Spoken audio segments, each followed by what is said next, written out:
Ferrari nous retient tous en otage d'une possibilité, celle de voir un jour peut-être un pilote déjà titré décrocher à son tour la Coupe de Champion du Monde au volant d'une voiture rouge. Alors Fernando Alonso, Sébastien Vettel et désormais Lewis Hamilton se sont tentés à l'aventure Ferrari. Ils ont pour l'instant tous échoué, donnant à chaque fois un peu plus cette espèce de rôle d'oppresseur émotionnel à Ferrari qui joue avec les sentiments des tifosi par coups d'éclat un petit peu de mieux parfois, mais aussi d'incompétence désespérance à d'autres moments. Alors, ceux à qui ça ne fait ni chaud ni froid, cette vidéo risque peut-être de moins vous parler, mais j'espère au moins pouvoir attiser votre curiosité sur ce phénomène Ferrari. Alors, je suis moi-même pas tifosi, mais j'ai de l'affection pour Ferrari, et ce depuis que je suis tout petit. Comme le dit si bien Sébastien Vettel, on est tous fans de Ferrari, même ceux qui disent qu'ils ne le sont pas sont fans de Ferrari. Alors, par extension, vous, ceux qui n'êtes pas forcément fans, ni de Ferrari, ni de Leclerc, ni d'Hamilton, vous êtes normalement des êtres humains capables d'éprouver ce que l'on appelle de l'empathie. Et celui pour qui on en a potentiellement eu le plus en fin d'année dernière, c'est Lewis Hamilton. Lui-même l'a qualifié de pire saison de sa carrière, ce qui pourrait passer pour presque un euphémisme, tellement 2025 ça a été cataclysmique. Alors, que vous le vouliez ou non, en étant fan de F1, même simplement intéressé, en étant un minimum investi émotionnellement parlant, vous avez mis la main dans cette prise. Celle d'être pris en otage émotionnellement de cette possibilité de voir Hamilton champion avec Ferrari. Et a priori, ça présage rien de bon. Mais à travers cette vidéo, j'aimerais pouvoir vous donner des pistes de réflexion qui pourraient vous aider à mieux comprendre cette sorte de captivité émotionnelle retenue par Ferrari jusqu'à une possible libération, parce que c'est de ça dont il s'agit aujourd'hui. On parle plus de victoire, mais on parle de libération.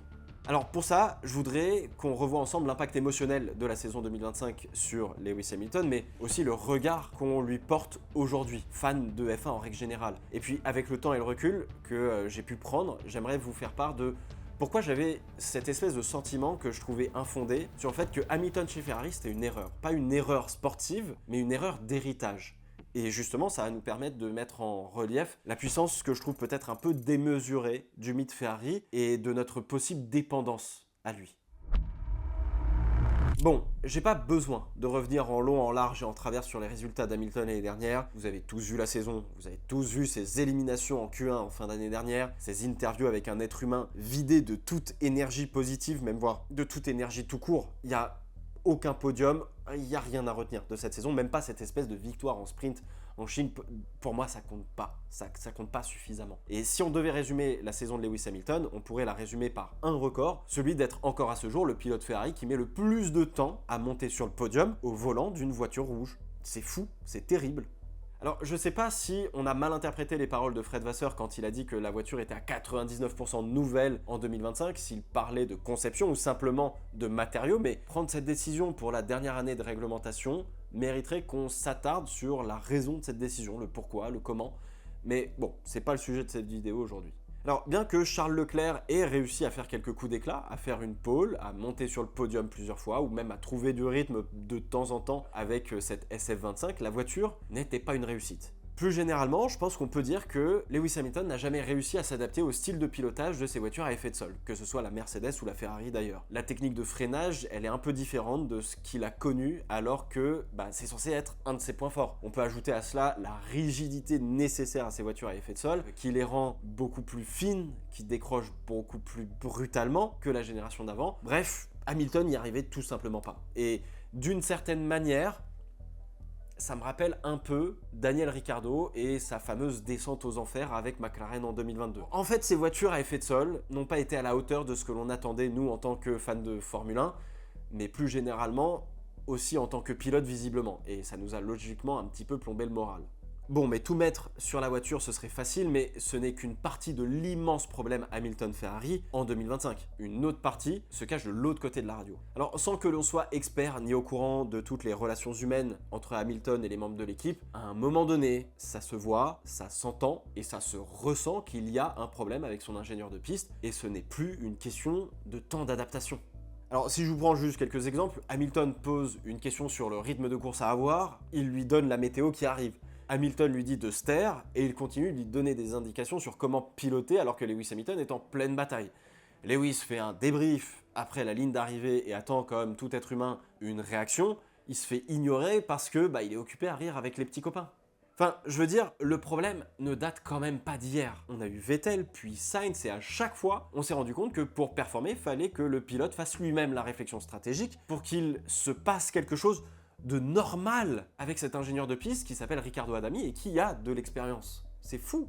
Et étant donné que ça fait 3 pilotes qui pètent les plombs avec cet ingénieur de piste, je pense qu'on peut en conclure, sans trop se tromper, sans être un expert, que le problème, ce ne sont pas les pilotes, mais plutôt l'ingénieur. Et que demander un changement est loin d'être un caprice de star, comme certains peuvent penser. Bon alors, a priori, bonne nouvelle, le pilote britannique aura un nouvel ingénieur cette année, mais comme toute relation humaine, encore plus peut-être dans le cadre de la compétition, les relations, ça prend du temps à se construire. Et ça passe, quoi qu'il arrive, par des phases très positives, mais aussi des phases plus négatives pour pouvoir s'ajuster. Et enfin, j'aimerais faire redescendre d'un cran le sentiment de cataclysme de la saison de Lewis Hamilton. Je voudrais essayer de pondérer la chose, et dites-vous que c'est similaire à se dire que toute la merde que traverse Walter White dans Breaking Bad, avec son cancer, ses différents problèmes, dont ses problèmes de couple, etc., au moins, il fait beau et il pleut pas. C'est à peu près comme ça que je vais pondérer. On a vécu, d'un point de vue performance, la saison la plus serrée de l'histoire de la Formule 1. 2 dixièmes, c'est l'écart acceptable pour dire qu'un pilote est dans le coup vis-à-vis de son coéquipier.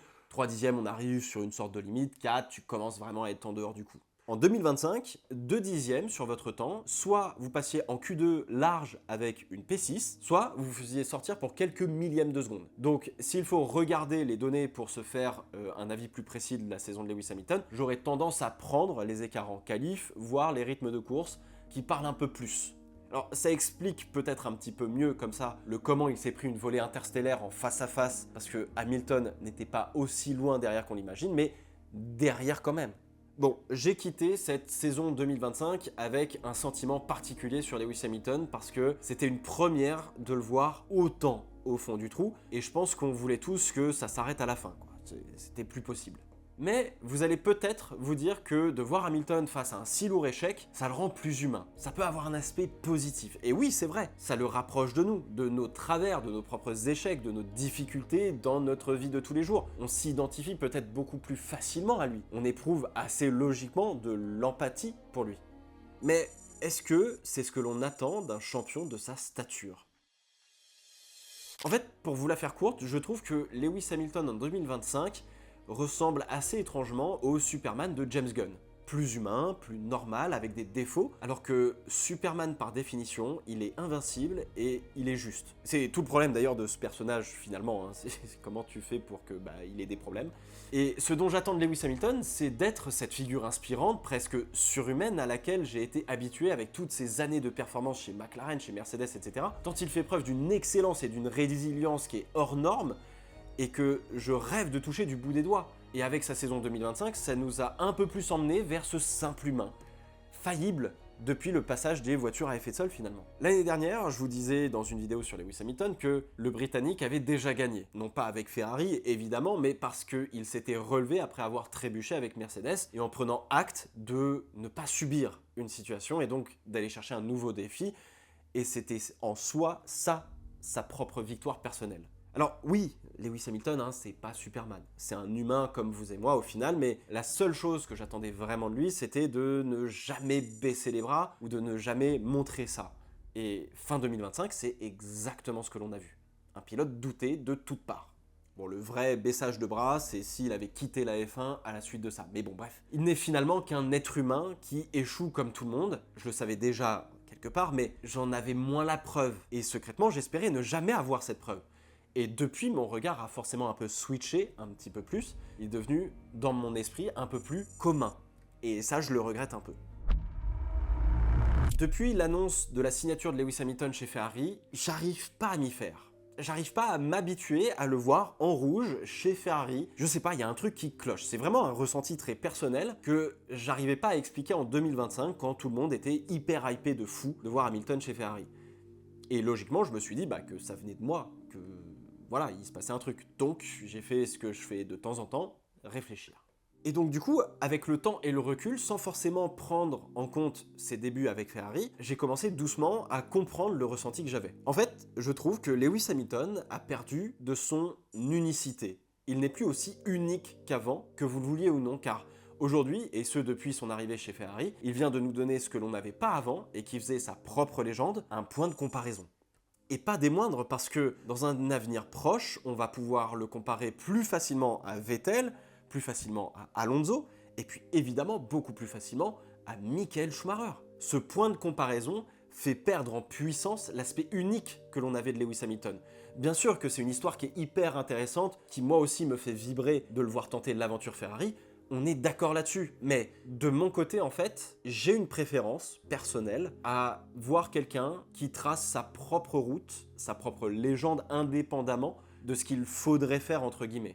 Et Hamilton en avait bâti une avec Mercedes, tout comme Rosberg qui gagne et qui s'en va. J'adore cette histoire parce que même si ça restera pas dans les livres d'histoire, c'est assez singulier et moi ça me plaît beaucoup. En fait, je trouve que Lewis Hamilton est devenu juste un petit peu plus commun. Comme tous les autres, il va tenter de gagner avec Ferrari. Il va tenter de reproduire ce qui a déjà été fait avant par Michael Schumacher. Et jusqu'à présent, tout le monde a échoué. Bon, je prends pas Kimi Raikkonen, ça compte pas tout à fait, hein. Il était pas champion avant, il est arrivé quand il y avait encore Jean Todt. Bref. On a donc deux issues possibles, la gagne ou l'échec. S'il ne gagne pas un titre avec Ferrari, ça va assez vite. Ça saccagera à tout jamais tout son héritage en Formule 1, il y aura une teinte qui sera dessus, c'est sûr. On se rappellera la plupart du temps d'un pilote qui a encore échoué avec Ferrari, plutôt que d'un pilote qui a construit un mythe avec Mercedes, en premier. Parce que, je vous le rappelle, encore une fois, en Formule 1, la mémoire, elle est méga courte. Les pilotes et les écuries ne sont généralement que l'image de leur dernière performance en piste. C'est qu'une fois qu'on se pose et qu'on rationalise notre sentiment et qu'on fait l'effort de chercher un minimum dans notre mémoire, qu'on fait la part des choses. C'est ça qui est assez ouf. Le premier sentiment qu'on a, c'est la dernière performance en piste. Je vous donne un petit exemple, je vous dis Vettel, très certainement que vous allez plus vous souvenir d'abord de ce sentiment d'échec avec Ferrari ou Aston Martin par exemple, que de ses titres avec Red Bull. Et des exemples comme ça, il y en a à la pelle. Deuxième possibilité, il gagne. On se rappellera en premier de sa dernière trace en rouge, certes très positive, nourrissant une légende qui est immense, le plaçant sur le papier au-dessus de tous les autres pilotes. On ne pourra plus douter de son immensité parce qu'il aura réussi là où tant d'autres ont échoué. Et nous sommes tous prisonniers de cette possibilité qui peut ne jamais arriver. Sentimentalement, j'avais pas besoin de voir Lewis Hamilton tenter l'aventure en rouge. Il a fait la même chose que Michael Schumacher, déjà créer une équipe, reconstruire un mythe de l'automobile et rouler sur la Formule 1 tout entière. Il avait créé une autre légende, la sienne, qui pouvait trôner aux côtés de celle de Michael Schumacher et de Ferrari, et c'était simplement surtout une question de temps pour ceux qui sont peut-être moins d'accord avec ce postulat. Je pense que dans 20 ans, on aurait érigé ce statut peut-être pas au-dessus de Ferrari, peut-être un peu moins à son niveau, peut-être un cran peut-être en dessous, mais ça aurait été un mythe incroyable. Et c'est là où vous et moi, on va tomber d'accord. Le mythe Ferrari en Formule 1, il est juste plus puissant. Et c'est la quête finale de tout pilote de Formule 1. Mais cette puissance du mythe Ferrari, est-ce qu'elle n'est pas devenue toxique? Bon, je vous avoue, l'histoire de machin ou bidule qui a été titré avec telle ou telle écurie et qui vient pour être le sauveur de la Scuderia, ça fait la 3e fois qu'on nous la raconte en 15 ans. C'est un peu comme Drive to Survive. J'en suis lassé. Alors, c'est la même histoire, c'est la même anticipation, les mêmes problèmes, les mêmes espoirs, les mêmes déceptions. Tout ça parce que oui, avec le temps, gagner le championnat du monde de Formule 1 avec Ferrari, c'est devenu le endgame de notre sport qu'on aime. Et c'est vrai, ça n'a pas la même saveur, c'est réservé à très peu de pilotes, et il y a une fascination qui est particulière, et même à travers le jeu vidéo, quand j'étais gosse, mais gagner avec Ferrari sur le jeu, mais c'était particulier, il y avait un truc qui se passait. En fait, on respecte un héritage, celui qui est le plus important en Formule 1 pour le moment, donc les records, et le fait que cette marque soit là depuis le début de l'histoire de la F1. On respecte finalement la tradition en rouge, de l'attachement presque religieux des tifosi à cette marque qu'est Ferrari. Mais là où Schumacher et Jean Todt ont détruit tout ce qui n'allait pas pour rebâtir une écurie de Formule 1 qui gagne et reconstruire le mythe moderne de ce que devait représenter Ferrari, je ne vois que de vaines tentatives d'imitation depuis leur départ. Et comme dit Pablo Picasso, les bons artistes empruntent et les grands artistes volent. Du coup, j'en arrive à cette réflexion. Ferrari brise des champions sous le poids de son propre mythe, et plus ce mythe en brise, plus il devient puissant, plus on peut en devenir dépendant. Vous et moi, et les pilotes. Car un pilote qui ne réussit pas avec Ferrari, il a forcément échoué. Alors que s'il gagne pas avec n'importe quelle écurie sur le plateau, bah on s'en fout. En vrai, on retient que le champion du monde de cette année-là. Aujourd'hui, par héritage, essentiellement, on attribue une très forte valeur à Ferrari. Tout a plus d'enjeux avec cette écurie et on retient un peu plus notre souffle à chaque fois qu'on les voit réussir en se disant que ça arrive pas tous les 4 matins, et ça nous touche émotionnellement. Regardez la victoire de Charles Leclerc à Monza par exemple, ça déclenche quelque chose chez tout le monde, que vous soyez fan ou pas. Alors quand ils échouent, on se dit que ça arrive, et quand ils échouent encore, ça laisse place à de la moquerie, puisque on tombe dans un espèce de comique de répétition, et puis au bout d'un moment, quand ils échouent encore une nouvelle fois, on commence à ressentir de l'empathie tout simplement parce que les pilotes n'en peuvent plus et que c'est lassant le comique de répétition. En 2026, plus que jamais, nous sommes dans ce creux de vague où Ferrari n'a pas gagné de titre, qu'il soit pilote ou constructeur, depuis 17 saisons. C'est à ce jour la plus longue période de disette de titres de l'histoire de la Scuderia Ferrari. Et plus les années passent, plus le mythe devient puissant, là aussi. Et j'ai l'impression qu'on ne peut rien y faire, à part attendre. Surtout pour les tifosi. Alors même si Ferrari échoue, se plante, nous propose encore des stratégies rocambolesques dont on se moquera évidemment, prenez dans vos bras une fois de temps en temps les tifosi que vous connaissez par amour du sport et partagez avec eux leurs moments de célébration parce que je pense qu'il y a très peu de chances qu'ils soient arrogants ou mauvais gagnants, je sais pas si ça se dit, au vu de tous les échecs qu'ils ont traversés depuis tant d'années. Alors que ce soit Lewis Hamilton ou Charles Leclerc qui ramènent un titre, ce ne sera pas une victoire mais une libération. Une libération qui viendra apporter la preuve que Ferrari n'est pas seulement un héritage que l'on respecte par défaut, mais une marque qui s'est gagnée comme l'a voulu son fondateur. En attendant, nous sommes, vous et moi, fans de Formule 1, tous plus ou moins otages de cette possibilité de voir un pilote rouge champion du monde, encore plus s'il s'agit de Lewis Hamilton, et nous sommes bloqués dans cette spirale redondante en espérant que chaque saison, que ce sera la bonne, non pas celle de la victoire, mais celle d'enfin d'avoir une libération.